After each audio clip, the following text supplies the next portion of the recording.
L'épidémie de Covid a en un an chamboulé nos modes de vie, changé nos habitudes de consommateurs. Les restaurateurs ne peuvent plus accueillir les clients. Beaucoup d'entre eux se sont donc mis à la vente à emporter. En conséquence, le nombre de livreurs dans les métropoles a explosé. Illustration dans le centre-ville de Rouen avec Émilie Henny et Stéphane Lotte.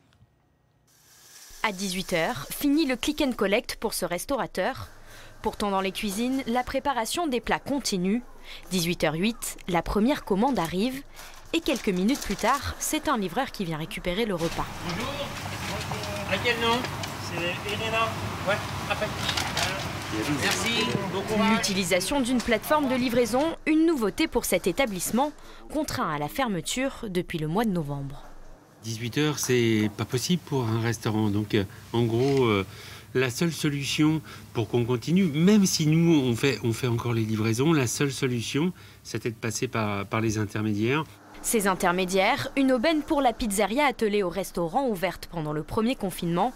Chaque soir après le couvre-feu, le gérant vend une trentaine de pizzas, un service qui a tout de même un coût.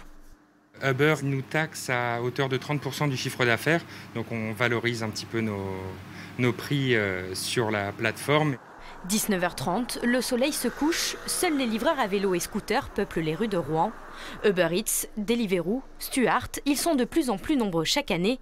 Rien que pour Uber, ils sont passés de 40 en 2017 à plus de 800 aujourd'hui et livrent près de 400 restaurants. Pour ce jeune livreur, le couvre-feu à 18 h rime avec augmentation d'activité.